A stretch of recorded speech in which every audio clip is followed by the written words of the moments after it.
tem uma coisa que é interessante, que eu tenho percebido, que sempre chega muito investidor que supostamente segue a filosofia do Barsi, mas chega com alguns clichês ou alguns mitos que não necessariamente são verdade. Por exemplo, um deles que a gente acabou de ouvir da Luíse é esse de que preço não importa.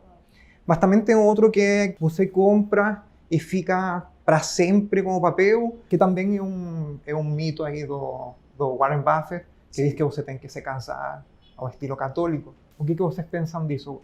Quais são alguns mitos, algumas ideias erradas em relação ao método Barsi? Eu acho que essa história de não vender nunca, ela na realidade não existe. Eu acho que quando a gente fala em não vender nunca, é muito pensando no momento que você entrou no papel. Então você está entrando num papel, você avaliou todo esse contexto que a Luíse estava definindo, e eu gosto muito de separar o que é quantitativo do qualitativo, né? Então, o quantitativo é a análise numérica, os múltiplos, o valuation, mas o qualitativo é aquilo talvez que você não mede, né? Alguns intangíveis, qualidade das pessoas, coisas que é difícil às vezes precificar. Mas enfim, no momento que você fez toda essa avaliação e entrou numa empresa, e eu acho que nós aplicamos essa filosofia, você não entra pensando no momento de vender. Você está entrando com o objetivo de talvez casar. É um namoro que você já está enxergando lá na frente, né? Agora, você dizer que a partir daí você nunca vai vender é algo complexo. Por quê? Porque os contextos mudam. Então, a dinâmica competitiva da indústria onde essa empresa está inserida pode mudar. Inclusive o posicionamento dela, né, dentro dessa dinâmica. O controlador pode passar a agir de uma forma que você, como minoritário, não se sinta feliz ou confortável, né? Enfim, eu acho que algumas coisas vão mudando, onde você passa a pensar duas vezes se realmente é um investimento onde você nunca vai querer vender. E outro fator, obviamente, é o preço também, né? Então, existem algumas situações de mercado onde a euforia passa a ser tão exagerada com alguns papéis que muitas vezes você não necessariamente precisa sair dele por completo, mas você pode vender uma boa parcela dele e alocar em outros projetos tão bons quanto, mas que vão te trazer um nível de rendimento melhor do que aquele lá que talvez já tenha atingido um nível de preço acima do desejável. É mais ou menos por aí, mas existe venda, certamente. E você fala? Ao mesmo tempo, se você for parar para analisar um pouquinho assim mais friamente a própria, eu gosto muito de usar o exemplo do Barsi com a Unipar, até porque foi um exemplo que eu vivi também. Então ela teve uma hora que ela ela investiu numa empresa chamada Texis, que era uma empresa, né, que acho que vocês viram aí. Só que assim, ela não, a empresa, nesse momento, ela, entre aspas, perdeu um pouco do fundamento dela, né? Eu acho que ela não era aquela empresa que quem comprou inicialmente continuava comprando. Ao mesmo tempo, o Barsi, nessa época, ele continuou comprando. Então, assim, é uma postura que até você acaba sendo influenciado por isso, porque você fala, pô, é uma empresa que teoricamente perdeu o fundamento, né? Ela acaba perdendo um pouquinho o fundamento quando ela faz uma jogada dessa, né? E ele está comprando. Ele continua comprando porque ele acredita tanto no fundamento de uma forma que é impossível que ele venda. Ele quer se associar cada vez mais porque ele sabe que um dia esse negócio vai prosperar. Então, você vê uma atitude dessa e você fala, poxa, ela perdeu um pouquinho os fundamentos dela, né? Por que será que ele não vendeu? Ele continuou comprando. E passado todos esses anos, deu no que deu. Você tem uma Unipar, que é muito mais poderosa do que era naquela época, né? E você tem uma pessoa que comprou tanto e acreditou tanto nos fundamentos que ele prosperou por todos esses anos. Eu lembro que quando eu comecei a comprar a Unipar junto com o Barsi, se eu não me engano, foi em 2005. Então você imagina como é você ficar comprando e recomprando uma empresa assim, de 2005, passando por tudo. Só que assim, você conseguiu acumular muitos ativos também. Porque ela era muito barata naquela época, ninguém olhava. Quando você ia falar com algum analista, ninguém falava para você comprar o Unipar. Era unânime. Ninguém fala, o que você... Eu tenho amigos meus que falam, o que você tá fazendo comprando Unipar? O que é isso? O que você tá fazendo? E eu falava, olha, naquela época eu não analisava tanto por fundamentos, eu ia muito mais pelo que o Barsi falava, né? Porque eu falava, ele tem muito mais experiência do que eu tenho ele tá vendo algo que eu não consigo ver, eu não tenho idade para ver. Né? E nenhum analista do meu lado que tinha chegado na posição que o Barsi chegou, porque daí eu respeitaria, certo? Respeitaria nesse sentido, né? Pô, o cara tá falando para comprar o Unipar, mas o que esse cara conseguiu na Bolsa de Valores? Nada, o cara assim, foi, sei lá, vive fazendo trade, nada contra. Eu acho que cabem os dois papéis na Bolsa, eu respeito. Mas assim, eu me espelhava num cara que tinha chegado onde pô, eu tô mirando ali, ele já chegou lá, o que ele tá vendo que eu não tô vendo? Então, essa parte eu acho que ela causa muita intriga. Tem gente que fala para você vender uma hora, tem gente que fala para você não vender. Eu, particularmente, tendo a não vender as empresas de cativeiro, como diz o meu professor Luiz Barsi, que são basicamente as elétricas e os bancos. Essas empresas eu carrego por um grande período de tempo. Agora, como o próprio Felipe disse, uma parcela do capital eu acho que se ela for destinada em projetos talvez de especulação com uma pequena parte, eu acho que não há nada demais também. Uma coisa que eu acho muito importante a gente falar é quando a perda de fundamento é algo circunstancial versus estrutural, né? Então, quando a perda de fundamento é algo talvez passageiro ou temporário, ou você já consegue vislumbrar uma mudança de patamar, ou seja, a capacidade da empresa de superar esse momento negativo, aí sim você realmente fica abraçado. Por quê? Porque nós investimos seguindo uma filosofia de investir em bons projetos. Se é um bom projeto, teoricamente ele deveria ter condição de superar esse momento difícil, como é o caso da Unipar no momento da Techsys. Então sim, nesse momento sim. Agora, quando você vislumbra uma deterioração progressiva ou algo que vai te trazer uma perda talvez significativa por uma mudança de contexto completa Ou irreversível, aí sim cabe você reavaliar se vale a pena você manter a posição na empresa ou não. Porque a gente também não quer ser míope a ponto de ver o navio afundando, ver todo mundo saindo do barco e não sair, né? Acho que só para complementar, que a gente vê muito comum no mercado, então você faz o valuation, chega lá, né, coloca uma margem de segurança, tá bom, esse ponto aqui eu vou entrar. Só que você já está pensando no upside e no preço de saída. Então eu vou ficar até X preço. A gente não pensa assim, se bater tal preço eu vou vender. Se bater tal preço, eu deixo ela lá quietinha na minha carteira e parto para outra, que sempre vai ter uma oportunidade na bolsa. Eu deixo de comprar, eu não vendo. Eu continuo lá com o meu papel. Em algum momento vai acontecer alguma coisa que ele vai voltar para um preço atrativo para eu voltar a comprá-lo. E nesse meio tempo ele está lá me pagando dividendo. E financiando a compra na outra empresa que está mais barata.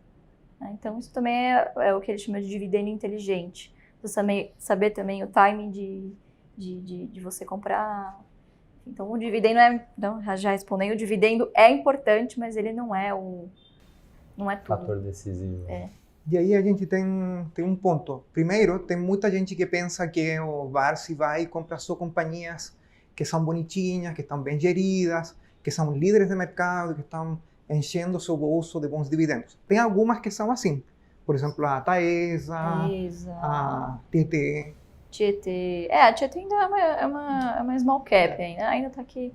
Mas Taesa, Klabin. deixa eu ver, Klabin, já são empresas, sabe, seculares, consolidadas, que dificilmente vai acontecer alguma coisa catastrófica nelas. Então, essas empresas, honestamente, a gente só faz um acompanhamento, não fica fazendo valuation. Então acompanha, já sabe, porque como ele está há muito tempo no mercado, é uma coisa meio intuitiva, um negócio de feeling. Ele já sabe mais ou menos qual que é o preço real daquilo. Pô, se isso aí cair desse patamar, eu compro porque não vai ficar muito tempo ali. Então ele já tem meio que noção para onde essas empresas vão, qual que, né? E realmente são empresas que têm um perfil mais defensivo. Então você consegue ter uma previsibilidade mais fácil no mercado. Acho que de uns 10 anos para cá, ele tem dedicado uma parte maior da carteira dele a alguns desafios. Que você imagina, você está 50 anos no mercado, você vai ficar fazendo a mesma coisa, né? Então ele chegou no momento, vou tentar descobrir quais são as oportunidades, né, que não pagam dividendo hoje, talvez hoje sejam empresas que estejam em dificuldade, mas que têm grande potencial de se tornar essas empresas perenes, enfim, com todas essas características que essas grandes empresas sólidas têm. Então, como a gente já falou aqui, é o caso da Unipar, deixa eu ver o que mais, Locamérica, essa todo mundo, ninguém sabe porque ele não divulgou muito, mas Locamérica também foi logo que abriu o capital, ele foi conhecer, né, os gestores, e existem boas oportunidades, né? Então é um mito também de que ele só investe em empresa de dividendo, né, da carteira previdenciária, ele dedica sim uma parte da carteira dele ao risco, né? Mas a gente tem que lembrar que 10% da carteira dele, né, é muita grana, né? 10% da minha carteira é pouquinho, né?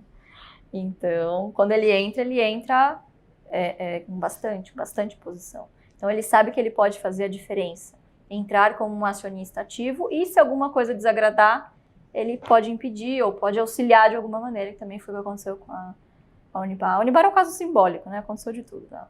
Então, em 2017, só não aconteceu a OPA, porque ele era um acionista ativo, tinha 20% das PNs, e sem a venda da parte dele, a OPA não poderia acontecer.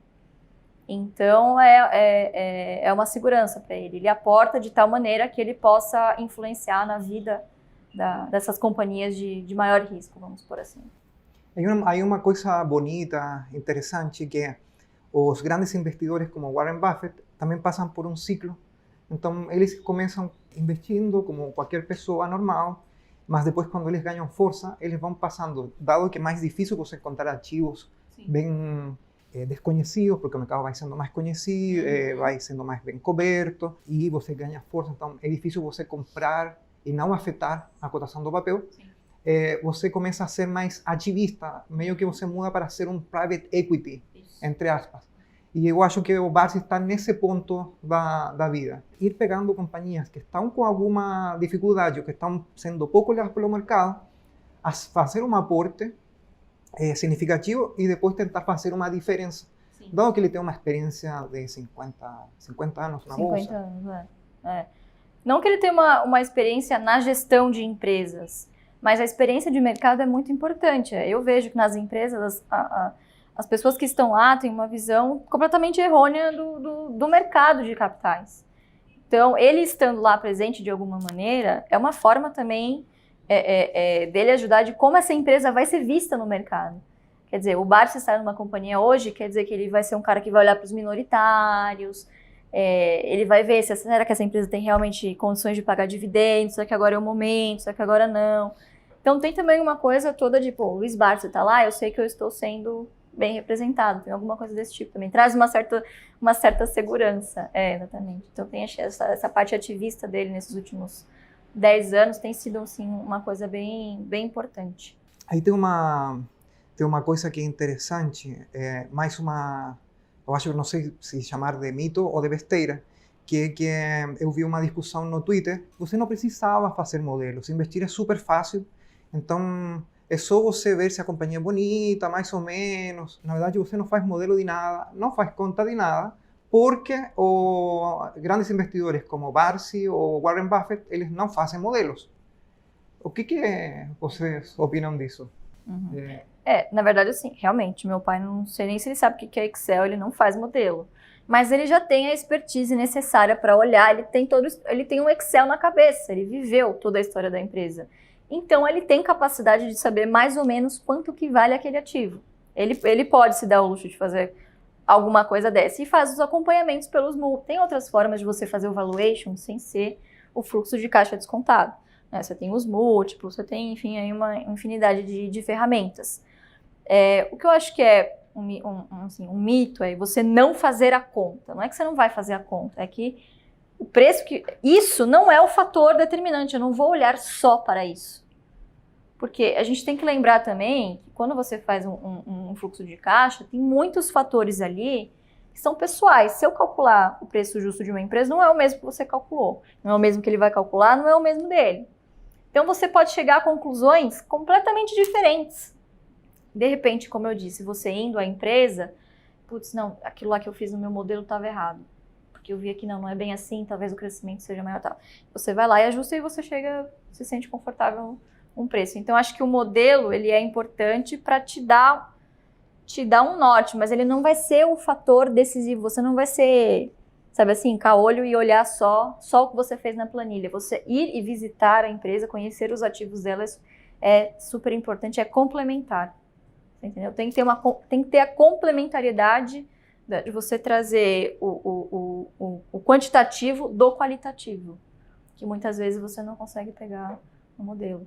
Daí você, quando, como analista, fez algum modelo ou alguma conta, você vai e troca informação com ele, como é que funciona? Eu tento, pai, tá nessa ação aqui? Não. Pode deixar. Ele nessa parte, ele é independente, assim. Mas eu tenho parte da minha carteira dedicada a essas ações, assim, que eu faço conta. Putz, uma boa oportunidade, né? Não sei, talvez quando eu vá sair, mas de repente se chegar nesse preço eu posso pensar. Então, para mim, por exemplo, foi o caso da QGEP ano passado, que é na alta hoje, né? Pô, em novembro já começou um bafafá, tal, que a controladora estava vendendo para pagar dívida, a ação começou a ser muito penalizada, e em dezembro chegou, aí também o mercado estava na fase de realização, tal, e aí a ação estava, acho que R$8, R$9. Aí eu comecei a olhar para ela, falei, bom, ela tem mais em caixa do que o que ela vale em bolsa. Então eu vou... Só por aí já vale alguma coisa, tem valor na empresa, só que ela tem em caixa é menos do que ela vale na bolsa. Aí fui me aprofundando, a Domo acabou saindo de um dos campos que elas compartilhavam a exploração. Eu falei, não, é agora, isso aqui tem muito potencial. E entrei no papel em dezembro. Então, assim, tem algumas empresas, alguma parte da minha carteira que eu dedico a essas oportunidades que eu encontro no momento. Assim como é com ele, mas ele não faz a conta, assim, ele, sei lá, acho que é um histórico que tem na cabeça dele do que aconteceu nos últimos anos, ele fala, putz, agora essa empresa chegou no momento que eu consigo comprar. Mas alguma vez você fez alguma conta, fez algum modelo e depois ficou conversando com ele, ou ouviu alguma coisa dele, você percebeu algum erro ou alguma coisa que você pudesse melhorar no seu modelo? E pudesse melhorar no meu modelo? Que estivesse errado, puxa, eu não entendi mal isso aqui. Você se surpreendeu com alguma situação dessa? Mas no começo, quando eu comecei, sim. Porque você sai assim da faculdade ávido para modelar tudo, né? Não, quero modelar tudo, porque eu vou descobrir a próxima Magazine Luiza. Então, começando a fazer conta, às vezes tem alguns conceitos, por exemplo, que a gente estava conversando sobre payout. Então, na minha visão, ter um payout alto era bom. Quando você coloca na conta, às vezes não é... Tem alguma coisa deturpada no seu modelo, né? Então, são coisas que você vai aprendendo, e ele me falava, olha, não necessariamente, né? Você tem que ver, será que isso não vai atrapalhar o fluxo de caixa dela, né? Então, sim, ele me dá alguns toques, assim, mas é mais nessa parte conceitual, assim, não muito do modelo, entendeu? É mais de entender alguns conceitos que talvez sejam místicos aí do mercado e falar, bom, não é bem assim, tenta arrumar isso, tenta arrumar aquilo. Só quem já teve 50 anos de mercado só quem já teve 50 anos de dizer. mercado que pode dizer.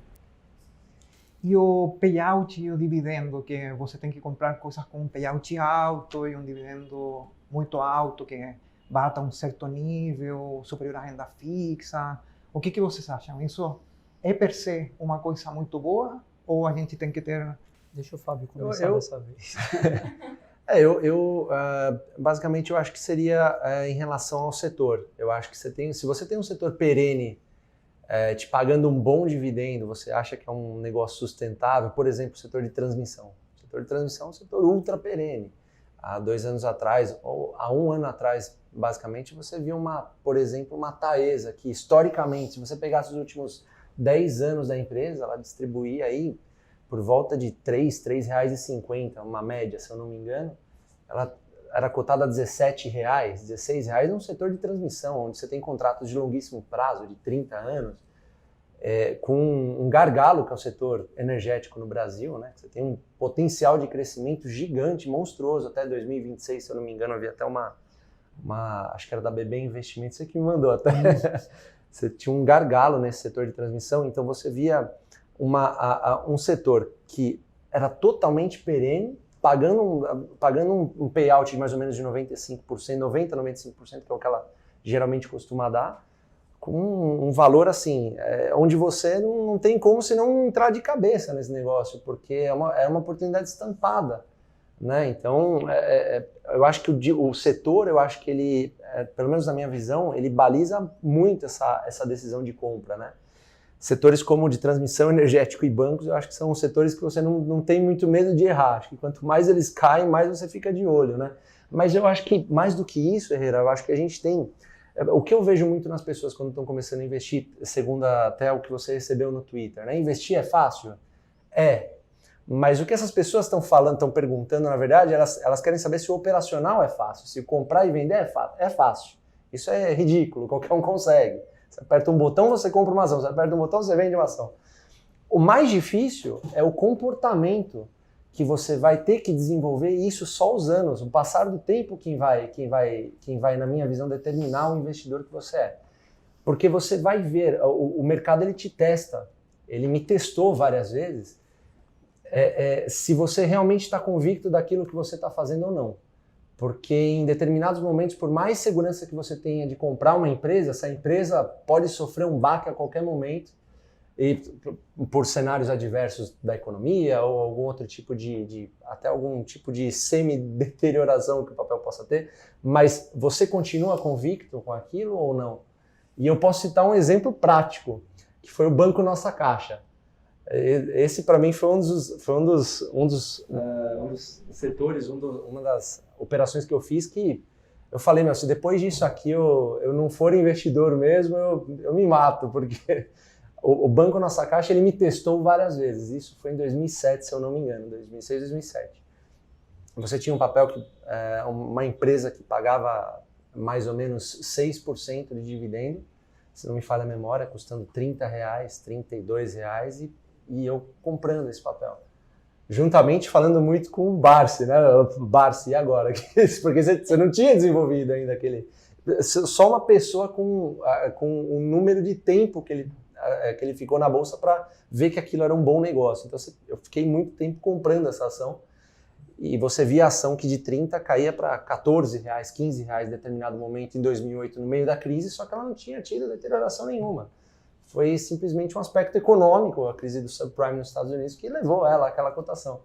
Então, na minha cabeça ficava, se eu achava que aquilo era bom a R$30, é bom, continua sendo bom, talvez muito melhor agora a 18. Então, o que eu quero dizer é que assim, o comportamento que você tem, que você desenvolve ao longo desse tempo, na minha visão, é o que te faz prosperar na Bolsa de Valores. Se você tem esse sangue frio de falar, poxa, eu comprava algo porque eu acreditava, agora caiu pela metade porque tudo caiu, será que não é uma oportunidade ainda melhor? Você não consegue comprar mais ações, ficar mais parceiro dessa empresa que você já acredita? Então, na minha visão, investir, como você falou, o pessoal do Twitter falou, é muito fácil. Agora, você exercitar esse sentimento de parceria no passar dos anos, eu acho que isso é o que difere no final. Eu acho que isso que diferencia um investidor do outro. E aí você tem investidores que têm diferentes estilos, né? Você tem pessoas que são mais agressivas e pessoas que são mais medrosas. Eu me encaixo num contexto ultra medroso. Eu sou muito medroso no mercado de ações. Eu gosto muito de empresas de setores perenes.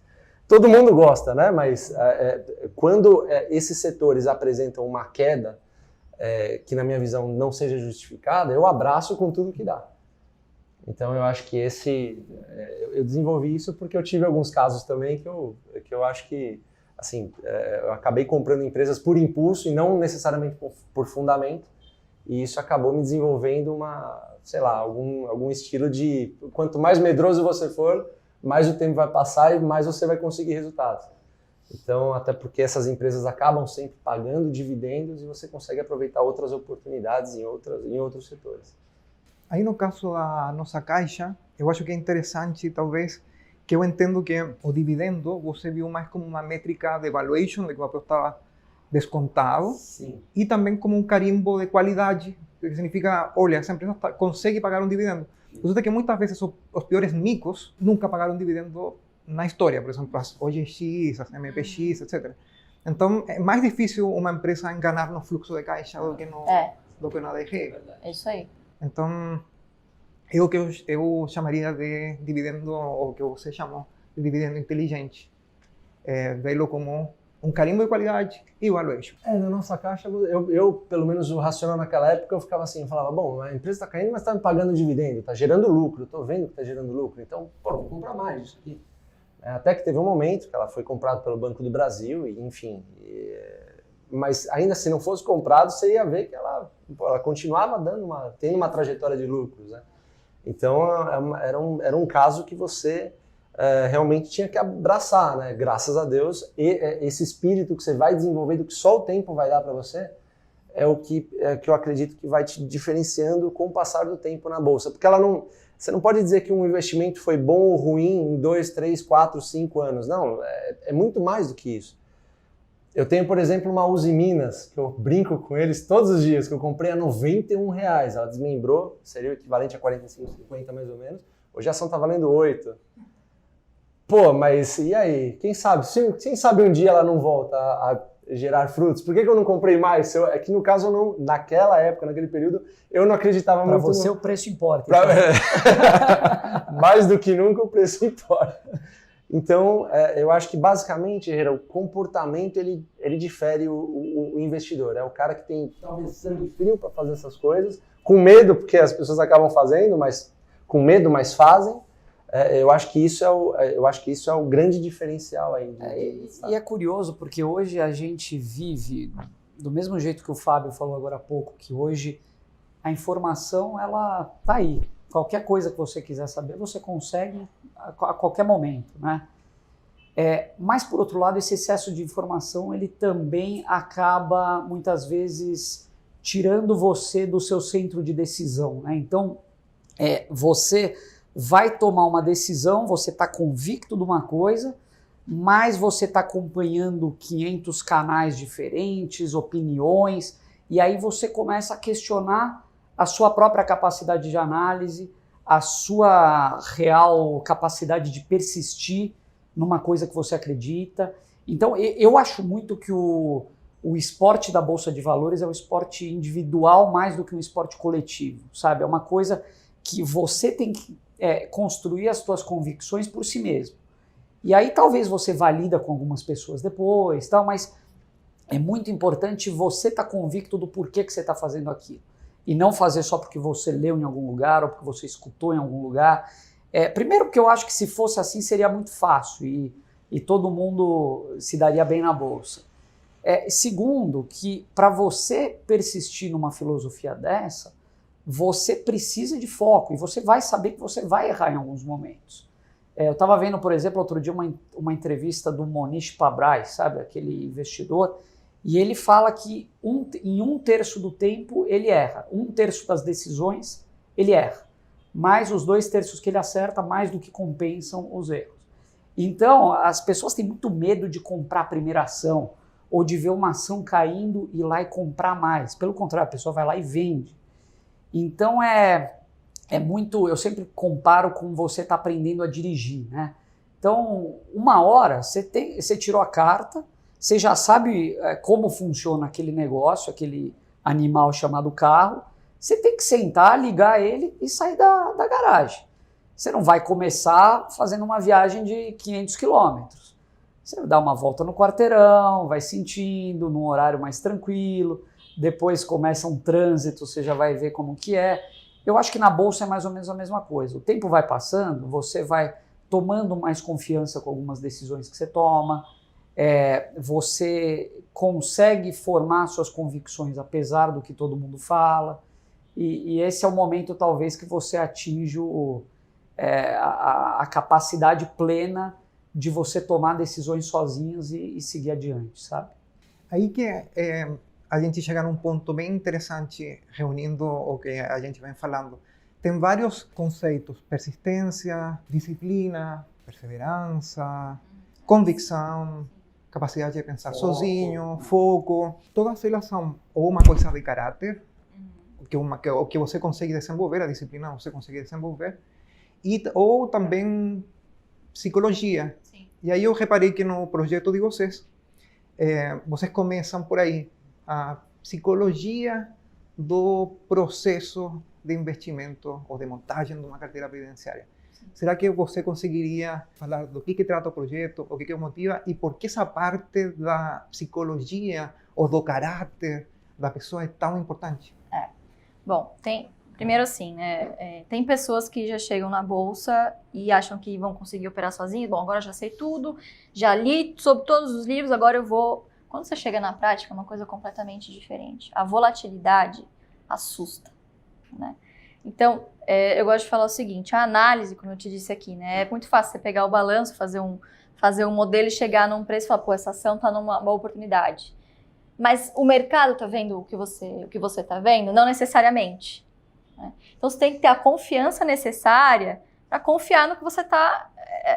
apostar no que você está conseguindo enxergar.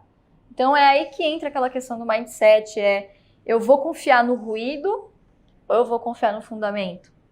Né? Então, tem muito uma coisa também de psicologia da pessoa. Né? Então, a gente já começa falando dessa parte, porque de nada adianta você já partir para quais são os indicadores que ele olha, qual é a carteira dele, por que ele comprou tal papel, se você antes não traça um objetivo. Por que você está aqui? Né? Então, eu gosto de pensar, comparar mais ou menos como se você fosse fazer uma dieta. Você começa fazendo uma dieta, não, eu quero fazer dieta porque eu quero perder 10 quilos. Ou você vai fazer uma dieta, não, eu quero ter um estilo de vida mais saudável, eu quero viver melhor, viver mais. Então, são objetivos completamente diferentes. Talvez você perdeu 10 quilos, você engorde o dobro depois. Né? Quando você tem um objetivo permanente no foco no longo prazo, dificilmente você vai se desvirtuando no meio do caminho. Então, você sabe que você tem que procurar uma nutricionista, ou seja, procurar um bom profissional no começo.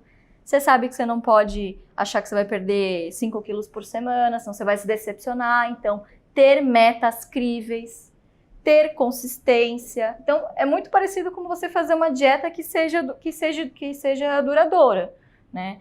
Então, você vai ter metas críveis, você vai aos pouquinhos... É toda uma mudança que acaba afetando o seu modo de vida. Né? Então, acho que o primeiro passo é esse, é você traçar um objetivo, o que você quer na bolsa. E a partir daí você vai colocando em prática. Então, é isso que a gente trata no começo. Qual é o seu objetivo? Se você está aqui, o seu objetivo tem que ser a longo prazo, que para nós é a carteira previdenciária. E o timing não poderia ser melhor. Acho que as pessoas focam muito no problema e falham em tentar achar a solução. Você está descontente com a reforma da Previdência? Eu sinto muito, mas vai acontecer. Precisa acontecer para o país crescer. O que você vai fazer? Você vai aceitar e ficar choramingando ou você vai aceitar e você vai se adaptar? Então, poupe e faça a sua própria carteira. Se o país vai crescer, se a taxa de juros vai cair, você vai ter que partir para opções que sejam mais rentáveis. E essa opção, com certeza, vai ser a Bolsa. Então, é por isso que essa psicologia do investidor, ela é muito importante no começo, para você traçar um objetivo inicial e ter foco.